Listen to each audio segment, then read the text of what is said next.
Watch out, it's a live mic. This is Mark McNease in New York City, and you're listening to another edition of the Live Mic Podcast.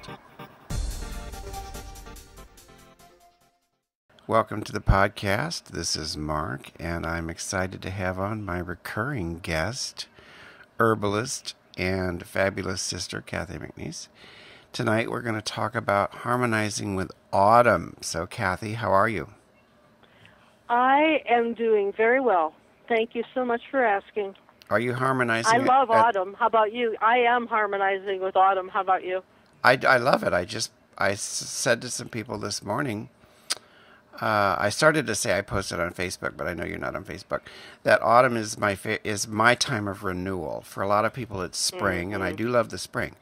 But when that first cool air of autumn comes in, I just feel renewed, and I'm ready to do all kinds of fabulous creative things. It's a time of newness for me. It is for many people. Yes, the autumn and spring are two pivot times of the year where we're shifting from, in the case of spring, from a predominantly cold season into warmer seasons, spring and summer. And then autumn is that pivot. Now we're going into the cooler and colder times of the year. And the energy of the autumn is, if you look at what the trees are doing, the tree's energy is moving inward. So it's not going to have the energy to keep the leaves on the tree, and they're going to drop. So as that energy moves inward, we can think about our own energy, and this is one of the biggest energetic mistakes that we make in our culture is from now until the end of the year, which is the time energetically we should be more inward, more reflective, more pensive, and many people start going the other direction, especially once we get to Halloween and then Thanksgiving and then Christmas, and so that we're at the beginning. We can set some good patterns right now to spend some time every day being reflective and looking inward, because that's the natural direction that our energy ought to be going right now. Well, that's how So we're a week into autumn. What's the weather like in New York? Oh, it's really fall-like. I love it. It was, but it's also it seems really quick. We had a really hot summer, like one of the hottest summers on record. And then within a matter of 2 weeks, the temperatures just went from, 90-something to the 70s, which is fine with me. But it just seemed like it happened really fast. And I noticed that it started getting dark earlier really quickly. I noticed that as well. I don't think it was my imagination. It was like, oh my God, it wasn't dark yesterday at this time. But also, and since you brought the light up, I don't want to forget to mention that, which is, I discovered last year an incredible light that mimics the sun. Northern Light Technologies is the company, and I ordered it online. And starting in October last year, I would spend 10 to 15 minutes every morning when I'd get up with the light in my sight. I didn't look into it, but in my sight. And it made a huge difference in my depression that would normally occur during those darkening months of the year. So if there's any depressed people out there that are light sensitive, I highly recommend the light therapy. I was sort of skeptical. I'd known about it for decades, and then one of my patients told me what a remarkable improvement she saw in her bipolar mother's outlook. And anyhow, that's coming up pretty soon. We'll have a time change, and a lot of us are going to really notice the darkness. Oh, that's right. And I've been sleeping later. I was getting up at 5 o'clock every day for a long time, writing and that sort of thing. And then I just sort of naturally started sleeping later, and I'm sure it's because it's dark later. But when the time changes, it's going to be light, or I can always get confused. When the time changes, it will be light earlier. And it'll be dark earlier. The day gets shorter, so we get more dark on both ends. Okay. We have both longer nights, but we also have shorter days. So what stands out the most for me is when it's dark at 5:30. Like right now it's around 7:30, I guess, when it's starting to get pretty dark. But that dark at 5 or 5:30 is pretty noticeable. Now, The other thing is the shift in the temperature. You said you've noticed that the weather is cooler here. It's really been hot in the day. We've had heat spells, like it's the weirdest weather for the last few months. But in the evening, ever since about maybe the third week of September, maybe a week ago or so, colder nights. So that's a really nice shift when I feel that cool. I know that the cooler weather is coming. Now, what about in terms of eating? What should we be doing diet-wise as we move into the fall? So as we move into the fall, one of the things to attend to is the lungs and the large intestines are the organs that are associated with the autumn. And the lungs are an active part of our immune system. So one of the things we'll see happen when fall comes is this is like the beginning of cold and flu season.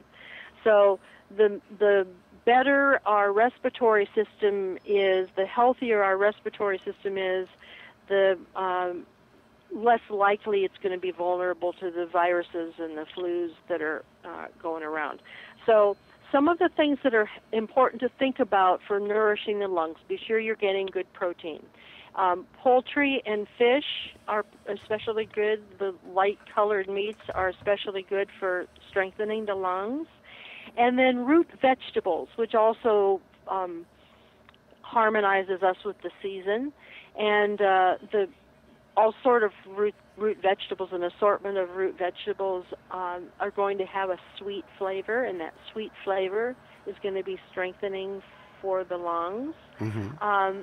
Some of the grains like barley and oats and rice are also going to be very nourishing for the lungs. So now that we're starting to get a little cooler weather, soups are going to be a part of many people's diets. So butternut squash soup and cream of carrot soup. I make that with steam the carrots and put them in the blender with a can of coconut milk. Oh, okay. And just season with a little salt, and it's very, very easy. So in the soups, when you cook a soup, there is a Chinese herb called astragalus. Astragalus is a root, and it stays woody. It doesn't dissolve in the soup, but it's a very good lung energy strengthening herb. And it's often used in conjunction with some sort of a soup, often a meat broth, and it helps strengthen the lungs, boost the immune system, and help your overall immunity. Okay. Nice flavor also. All right. The other organ in the fall that we're looking to be sure is healthy is the large intestine. The lungs and the large intestine have a relationship with one another. So the important thing with the large intestine is be sure you're getting adequate fiber foods, so plenty of fruits and vegetables and whole grains and beans so that you're pooping regularly. If there are digestive issues, then that can affect the respiratory system. So attending to making sure that the bowels are open and that no challenges are existing there can keep the lungs in better condition.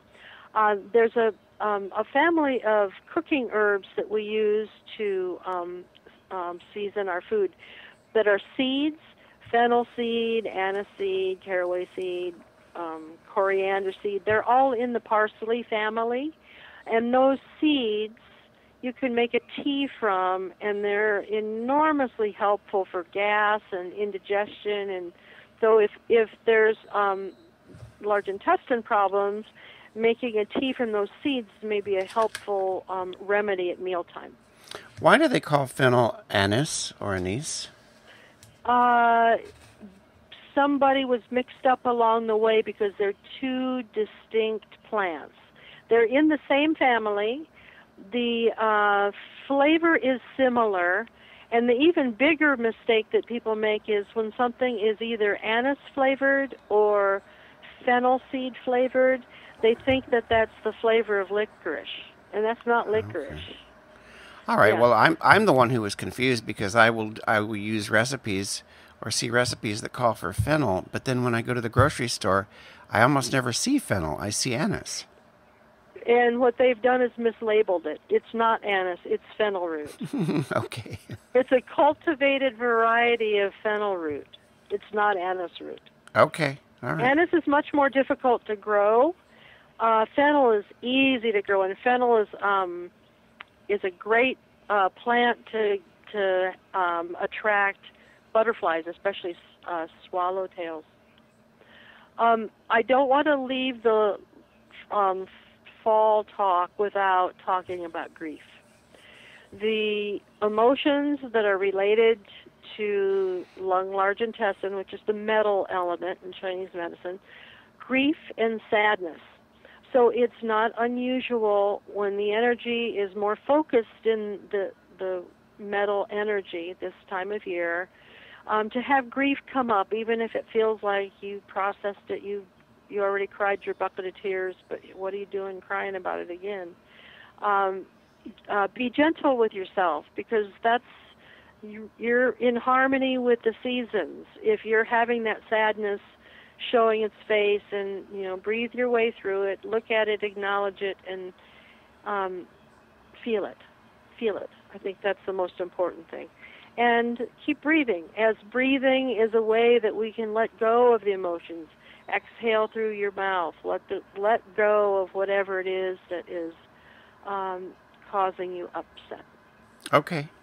Yeah, that's all resonating with me. Good.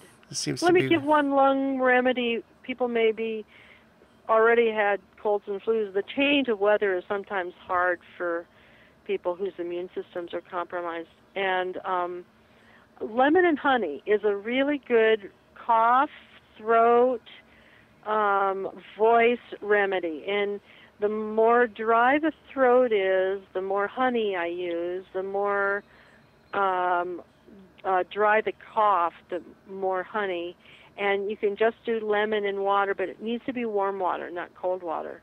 And very, very good for the throat and the lungs. Okay. In those early stages, if you feel like you're starting to get sick.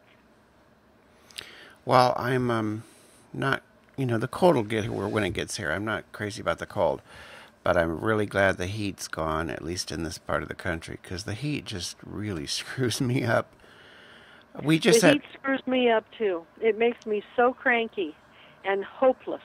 Yeah, it's weird. It's like my life force gets dried up, and all I can see around me is negative. Yes. It's not a good place. Yeah, it's not a good place when it's so hot. So I understand. We had brunch today at a place called the Full Moon in Lambertville, New Jersey. And tonight is the supermoon. Are you going to be able to see it, or do you care?